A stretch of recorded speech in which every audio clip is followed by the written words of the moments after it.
Salut Internet, c'est Axel. Hier soir, j'étais dans mon lit et j'ai eu une révélation. J'ai réalisé que quand j'étais petit, j'étais grave moche. Bon, en vrai, j'avais le seum parce que Laura Fernandez n'avait pas voulu danser avec moi à la kermesse au CP. Depuis, elle est devenue laide. Punition divine. Cher. Je suis né et j'ai grandi dans les années 90. À l'époque, les gens beaux, c'était les personnes sur les couvertures des magazines, les pop stars dans les clips et Cindy Crawford dans ses vidéos de sport. Mais aujourd'hui, c'est plus pareil. Avec les réseaux sociaux, la beauté et la perfection sont partout. La preuve, on est tous photoshopés, facetunés, filtrés. Je prends même mes pattes en photo au resto. Dans une époque qui prône la différence et l'acceptation de soi, pourquoi est-ce que j'ai l'impression qu'on est tous les mêmes? Est-ce que je vais enfin réussir à pécho? Et surtout, c'est quoi le problème avec Instagram? Eh bien, c'est ce qu'on va tenter de savoir aujourd'hui dans 7. Et pour commencer cette enquête, j'ai décidé d'aller parler à la personne qui m'a tout appris à la vie. It's Britney, bitch. Non, je déconne, c'est ma mère. Ma mère, elle a 60 ans et elle en a rien à foutre des réseaux sociaux. En revanche, elle a un avis très tranché sur notre génération et notre manière de les utiliser. Pourquoi est-ce que tu trouves que les réseaux sociaux c'est de la merde? D'abord, j'ai pas dit ça. Pardon, je vais la refaire. Pourquoi est-ce que tu n'aimes pas les réseaux sociaux? En fait, c'est parce que je vois pas trop l'utilité. Parce que quand j'ai envie de voir les gens, de leur parler, je les appelle, j'envoie des textos et je préfère avoir des rapports humains réels plutôt que virtuels. Moi je pense aux années 90 parce que je me rappelle qu'on avait quand même... 90 c'était dépanné en fait, je dis ça comme ça. Ah oui c'est vrai. Et les gens que tu voyais sur les couvertures, ils étaient tout autant retouchés, photoshopés que maintenant. La différence c'est que maintenant tout le monde avec son portable peut se modifier. Ah ben il y a ces sociétés du jeunisme quand même, hein, je pense que les gens il faut qu'ils soient bien, qu'ils soient nasses. On prenait des photos pour des trucs un peu... des situations particulières. Mais tu prenais pas une photo de toi en selfie face à la mer derrière. On n'y pensait même pas quoi. Et tu penses quoi de moi sur Instagram? Je pense que tu t'exposes beaucoup, quoi, voilà.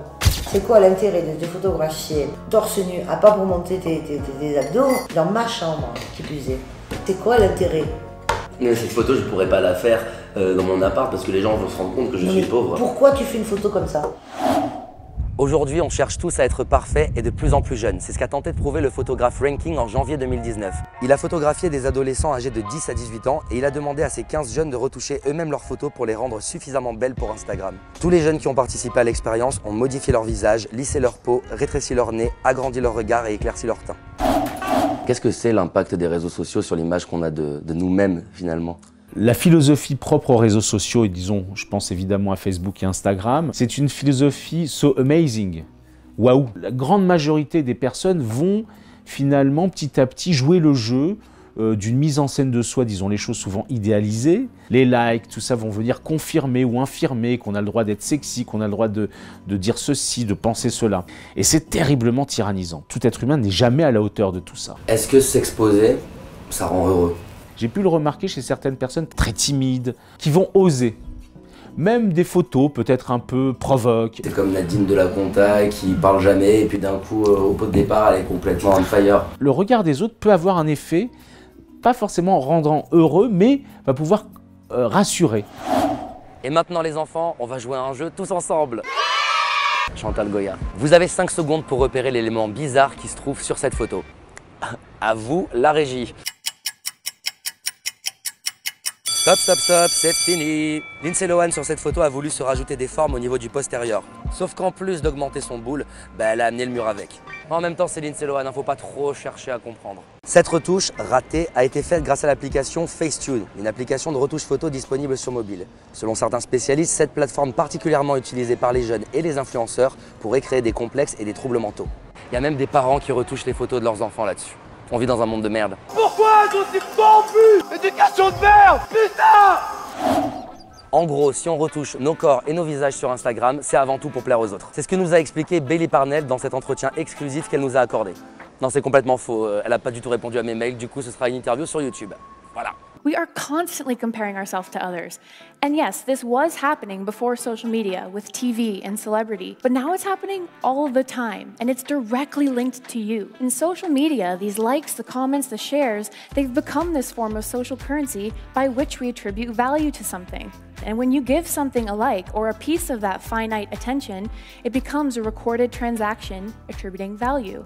which is great if you're selling albums or clothing. The problem is that in our social media, we are the product. À la même manière qu'on retirait un produit d'une étagère parce qu'il n'a pas assez de succès, on retire des photos parce qu'elles n'ont pas assez de likes. Les likes, c'est hyper tyrannisant et c'est pour ça que même Instagram réfléchit à les supprimer. Ils ont même testé ça au Canada et apparemment ça fonctionne.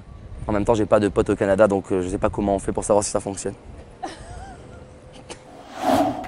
Les jeunes ont recours à la chirurgie esthétique de plus en plus tôt. J'ai envie de savoir si les réseaux sociaux ont eu un impact sur la manière dont ils appréhendent ce genre d'opération. C'est pourquoi je me rends tout de suite chez le docteur Poignonnec. Elle est chirurgienne et elle a même écrit un livre dans lequel elle se pose la question « Faut-il être beau pour réussir ?» Donc forcément, je vais lui poser cette question et je vais surtout lui poser la grande question que tu te poses. Est-ce que moi, Axel Santoni, je dois me faire ravaler la façade? Pourquoi c'est important d'être beau aujourd'hui? C'est important d'être beau, alors c'est peut-être pas le terme beau, mais enfin en tout cas avoir une apparence un petit peu agréable pour les autres. Tous les réseaux font qu'on est vraiment toujours obligé de regarder et de faire attention à son apparence. Est-ce qu'il faut être beau pour réussir? Heureusement que non. Il y a quand même des hommes qu'on a vus dans l'histoire ou dans le cinéma qui n'étaient pas spécialement des Alain Delon et qui ont très bien réussi. Donc la beauté, c'est très subjectif. Du coup, est-ce que ça veut dire que pour moi, genre c'est foutu? Non, mais vous êtes beau, déjà de base. Finalement, vous, ce qu'il faut travailler, c'est surtout l'intérieur. Gagner en profondeur, gagner en réflexion. Pas toucher à votre extérieur, qui est bien. Et on verra plus tard, dans 20 ans. Dans la vie, en fait, il ne faut pas écouter ce que les gens vous disent et ce que la société cherche à vous imposer. Finalement, la vie, c'est un petit peu comme une chocolaterie. Il y aura toujours un chocolat plus grand, plus beau et plus fort que vous. Mais l'important, c'est ce qu'il y a à l'intérieur. Et ça, c'est à vous de choisir. À vous de décider ce qui fera de vous un bon chocolat. Vous pouvez choisir d'être praliné ou un chocolat à la crème. Vous pouvez même décider d'être fourré à la liqueur. Par contre, si tu as absolument envie d'être un chocolat fourré à la liqueur, t'es condamné à faire de la merde. Parce qu'on va pas se mentir, c'est dégueulasse. Ça nous est tous arrivé de prendre une photo, enfin 300 photos avant de publier le bon selfie. Celui où t'as pas ce star là, oui celui-ci. Son nom sera au générique de cet épisode, tant il est imposant.